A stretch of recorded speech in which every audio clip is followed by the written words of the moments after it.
The rain came down in sheets over Fifth Avenue, soaking through Denise Carter's worn gray coat as she stood outside the marble entrance of Meridian Trust.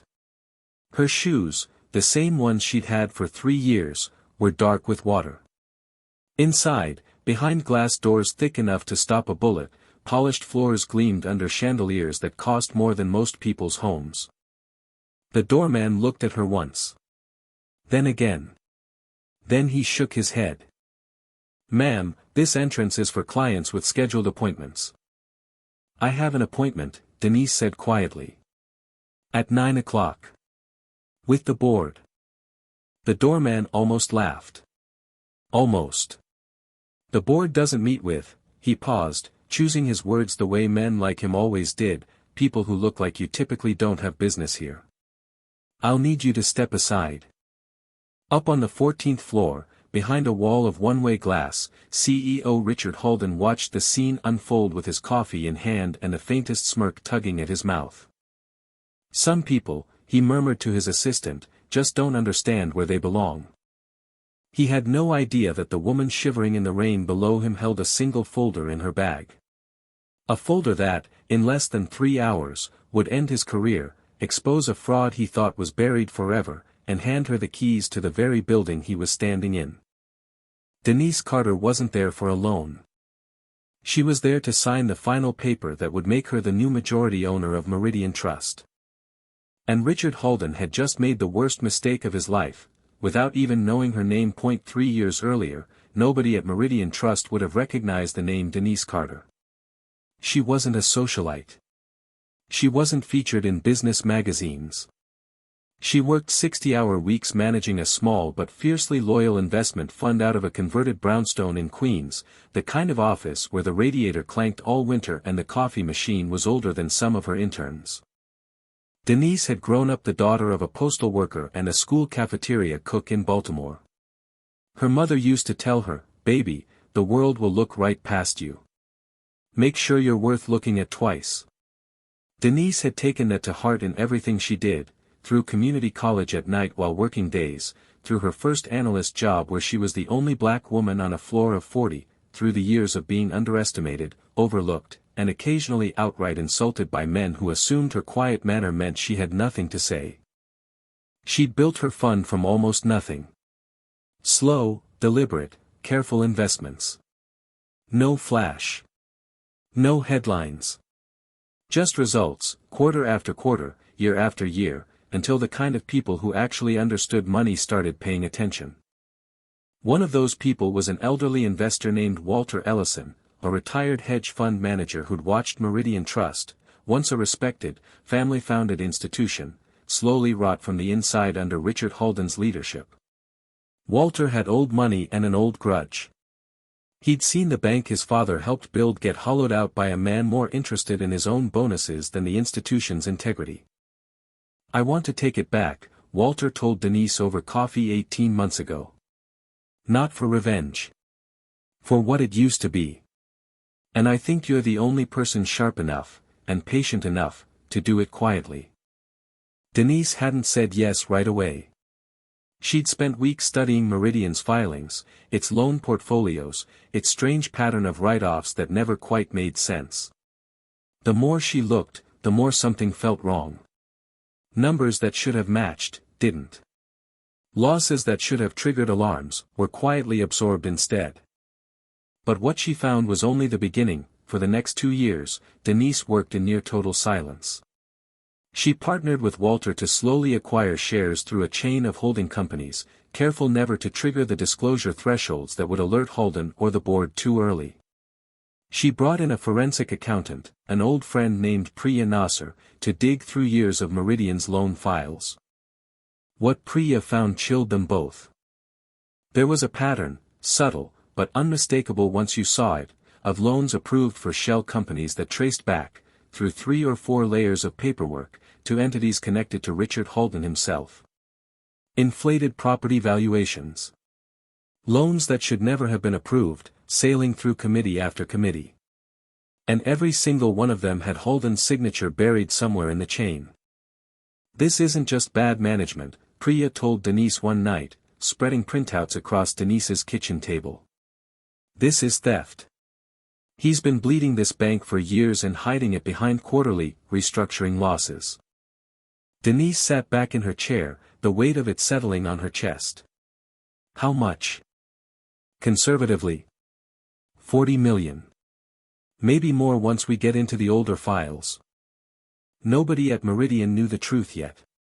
But that was about to change. Denise didn't sleep much that night. She thought about her mother, about the cafeteria where she'd worked 30 years scraping trays for people who never once asked her name. She thought about every meeting where she'd been the only one in the room who looked like her, where she'd had to prove twice as hard that she belonged at the table at all. And now here she was, on the verge of owning the table itself. The morning of the final signing was supposed to be simple. Walter had arranged everything with the board's outside counsel, a quiet, private meeting at 9 a.m. to finalize the transfer of controlling shares. Denise insisted on coming in person, despite Walter's lawyers saying it could all be done by proxy. I built this, she told Walter. I want to walk through those doors myself. She hadn't planned on the rain. She hadn't planned on the doorman either, a stocky man named Frank who had worked the Meridian entrance for 11 years and prided himself on knowing, at a glance, who belonged and who didn't. Ma'am, I'm going to ask you one more time to step aside, Frank said, his voice hardening. This isn't a public bank branch. We have actual clients arriving. I told you, I have a 9 o'clock with the board. The board, Frank repeated, almost amused now, does not take meetings with walk-ins. Especially not, he stopped himself, but the implication hung in the air anyway, ugly and unmistakable. Denise felt the familiar tightening in her chest, the one she'd felt 100 times before in rooms not built for her. She thought about arguing. She thought about pulling out her phone right there and calling Walter's lawyer. But something in her, the same patience that had built a fund from nothing, told her to wait. Up above, Richard Holden had wandered toward the window with his second coffee of the morning, glancing down idly at the entrance the way he often did, enjoying the small theater of his domain. He saw the woman in the gray coat. He saw Frank's posture, the dismissive wave of his hand. Richard chuckled to his assistant, a young man named Eric who'd learned, over 2 years, exactly when to laugh along with his boss. Frank's got good instincts. You can always tell who's wasting his time. He had no idea what was coming for him in less than 3 hours. Denise finally stepped back from the doors and walked to the corner, taking out her phone with hands that trembled, not from fear, but from something closer to fury, carefully restrained. She called Walter's attorney, a sharp, no-nonsense woman named Carol Ibsen. They won't let me in, Denise said. There was a pause on the line. Give me 15 minutes. Carol Ibsen didn't waste time on niceties. She called the head of Meridian's board, a soft-spoken but sharp man named Theodore Marsh, who had grown increasingly uneasy over the past few months about whispers among the other directors, whispers about discrepancies nobody could quite explain, about Richard Holden's sudden defensiveness whenever the loan portfolio came up in meetings. Theodore, Carol said, your security just turned away the woman who, in 2 hours, is going to own 41% of this company. I'd suggest you handle that before she decides to handle it for you. Theodore went pale. I'll fix it immediately. Down at the entrance, Frank's radio crackled. He listened, his face shifting from irritation to confusion to something close to panic in the span of 10 seconds. Ma'am, he said, jogging toward Denise at the corner, his tone transformed entirely. I'm so sorry, please, let me show you in. Mr. Marsh is expecting you.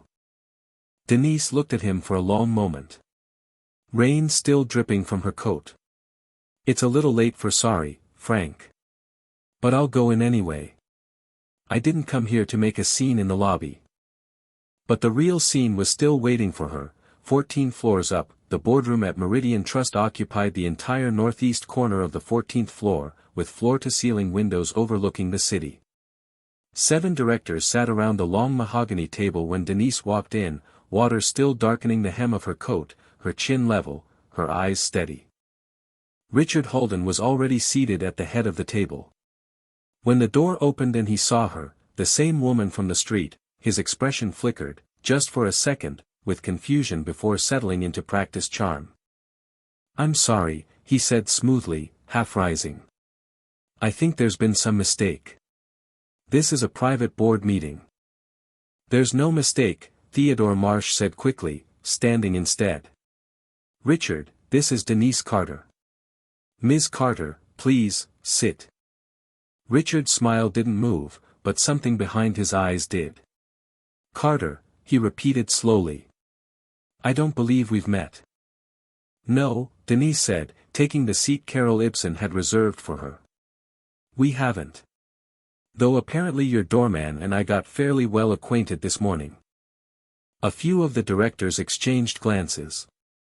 Richard's jaw tightened almost imperceptibly. "Ms. Carter," Theodore continued, "is here to finalize the transaction we discussed last quarter. The acquisition of the Ellison Holdings, and several affiliated positions Ms. Carter has accumulated over the past 2 years." Richard's coffee cup stopped halfway to his mouth. "Affiliated positions," he echoed. Carol Ibsen, seated beside Denise, slid a folder across the table. "As of this morning, Ms. Carter's holdings, direct and through the Ellison Family Trust, represent 41% of Meridian Trust's outstanding shares. Combined with the proxy commitments she's secured from 3 other institutional shareholders, that gives her effective control of this board, Mr. Holden." The room went silent. Outside, rain kept hammering the windows. He thought he had won the morning. He was completely wrong, Richard recovered quickly, he always did. That was, perhaps, his greatest skill, never letting a room see him rattled. "Well," he said, spreading his hands with a smile that didn't reach his eyes, "this is certainly a surprise, but not an unwelcome one. New investment, fresh capital, that's exactly what this institution needs. Ms. Carter, I look forward to working alongside you." He extended a hand across the table. For a moment, it almost looked like things might settle into something civil, even cooperative. A few directors visibly relaxed. Theodore Marsh allowed himself a small breath of relief. Denise looked at the offered hand. Then at Richard's face. "I'm not here to work alongside you, Mr. Holden," she said evenly. "I'm here because of what's in this folder."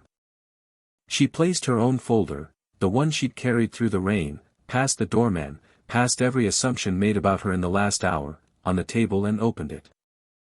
Richard's smile finally, fully, cracked. He had no idea how much she already knew. "These are loan files," Richard said, his voice losing its smoothness, "from years ago. Restructured losses happen at every bank, Ms. Carter, I'd expect someone in your position to understand basic." "Sundale Properties," Denise interrupted, sliding a page forward. "A $40 million loan, approved despite an appraisal that valued the underlying property at less than $6 million. Sundale Properties is owned, through 2 shell entities, by a trust connected to your brother-in-law." Richard's face had gone the color of the marble downstairs. "Riverside Logistics," she continued, sliding another page. "Same pattern. Same outcome. The losses were absorbed and quietly written off as market restructuring over 11 different quarters, so no single loss would ever be large enough to trigger a serious audit. This is," Richard's voice cracked, just slightly. "This is a misunderstanding of complex financial instruments that." $43 million, Mr. Holden, Priya Nasser said from the corner of the room, where she'd been sitting quietly with her own set of files. "That's the conservative estimate. We believe, with full access to the older archives, the actual number may be closer to 60.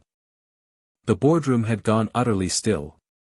Theodore Marsh, who'd brought Denise in expecting a tense but manageable transition of ownership, looked like a man watching his own house catch fire. "This is outrageous," Richard said, standing now, his chair scraping against the floor. "I built this bank's modern success.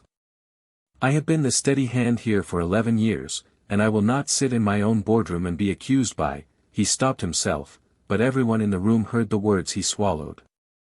"By a woman who, 3 hours earlier, hadn't even been allowed through the front door. By someone who has clearly assembled a one-sided, incomplete picture, Richard finished instead, his voice shaking with barely contained fury. I'll have my own counsel review every page of this so-called evidence. You're welcome to, Carol Ibsen said calmly. In the meantime, under the terms of the shareholder agreement Ms. Carter now controls, I'm afraid the board has no choice but to place you on immediate administrative leave pending a full forensic audit. Nobody in that room expected what happened next, Richard laughed, a short, sharp, disbelieving sound. You think I'm going to just walk out of here quietly? Theodore, you've known me for 11 years. You're going to let some woman who walked in off the street. That's enough, Richard. Theodore's voice was quiet, but it carried a weight none of them had heard from him before. He looked, for the first time, like a man who had been holding something in for a very long time. I've known about Sundale Properties for 6 months. The room turned to him. Richard's face went slack. I didn't have proof, Theodore continued. Not real proof. Just suspicion, and a board too comfortable to ask hard questions while the dividends kept flowing. I reached out to Walter Ellison in March. I told him something was wrong here, and that I didn't trust myself to find it alone. Walter told me he already had someone looking into it. He looked at Denise.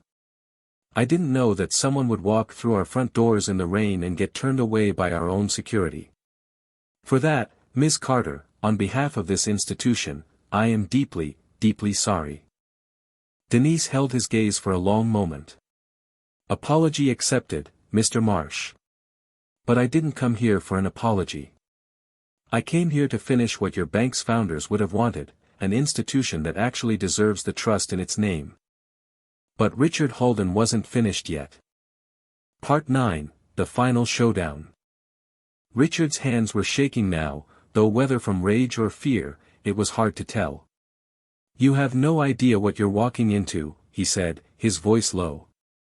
You think you can just buy your way into a seat at this table and start throwing accusations around? Do you have any idea who I know? Who sits on the boards of half the institutions in this city? I know exactly who you know, Denise said, her voice never rising, never wavering. I spent 2 years finding out. I know about the dinners, the favors, the quiet word in the right ear that's kept regulators looking the other way. I know you've built a very comfortable wall around yourself, Mr. Holden. She leaned forward slightly. But walls built on stolen money have a way of collapsing the moment someone finally has the proof, the shares, and the patience to wait for the right morning to walk through the front door. You don't understand how this works, Richard said, his composure finally, fully gone. People like you don't get to. He stopped. The words hung in the air, ugly and unfinished, but everyone in the room understood exactly what he meant, the same thing the doorman had meant 3 hours earlier. The same assumption that had followed Denise her entire life, from the cafeteria where her mother worked to the analyst floor where she'd been the only one who looked like her, all the way to this boardroom, where it had finally, completely run out of road. People like me, Denise said slowly, built fortunes from nothing while men like you inherited institutions and quietly hollowed them out from the inside. People like me learned to read every line of every contract because nobody was ever going to explain it to us twice. And people like me, she added, closing her folder with a soft, final click, just bought your bank out from under you while you were busy deciding I didn't belong in the lobby. The silence that followed was absolute. This was the moment everything Richard Holden believed about power, finally, completely shattered. Security, different security, summoned by Theodore Marsh himself this time, arrived within minutes to escort Richard Holden from the building. He didn't go quietly. He shouted threats about lawyers, about lawsuits, about people who would hear about this. Nobody in the boardroom moved to stop the guards. Nobody offered him a parting handshake. Within 6 weeks, the forensic audit confirmed everything Priya Nasser had found and more, $61 million in fraudulent loans traced directly back to Holden and his associates. He was indicted on federal charges of bank fraud and embezzlement 4 months later. The story made every financial paper in the country, disgraced CEO brought down by the woman he wouldn't let through the door. Frank, the doorman, kept his job. Theodore Marsh insisted on it, on one condition: a new training program for every front-of-house employee at Meridian, designed personally by Denise Carter, about who actually walks through a bank's doors and why no one should ever have to prove they belong. Denise didn't take Richard's old office right away. For the first few weeks, she worked from a smaller office down the hall, the same way she'd worked from that converted brownstone in Queens, quiet, deliberate, unhurried. When she finally did move into the corner office on the 14th floor, the first thing she did was have the one-way glass replaced with ordinary windows. "I want anyone walking by on the street to be able to see who's actually in charge now," she told Priya, looking out over the same entrance where she'd once stood soaked and turned away. "And I want whoever's sitting in this chair to never forget what it looked like from down there." Meridian Trust didn't just survive the scandal. Under Denise Carter's leadership, it became something it hadn't been in over a decade, an institution people actually trusted. She expanded community lending programs, reformed the loan approval process from top to bottom, and quietly funded scholarships for first-generation college students from neighborhoods like the one she grew up in. She never gave interviews about the morning in the rain. She didn't need to. The story had already traveled on its own, told and retold by people who needed to believe that sometimes, just sometimes, the world catches up to what's right. Walter Ellison, watching from his quiet retirement, liked to tell people that he hadn't just gotten his father's bank back. He'd found someone who understood, better than anyone he'd ever met, that real power doesn't need to announce itself at the front door. It just needs someone patient enough, and strong enough, to walk through it anyway. That's the full script, right around the 4,000-word mark. Want me to follow up with the SEO tags, the fictional story disclaimer, and a YouTube description for this one too, the same way we set up the chauffeur video?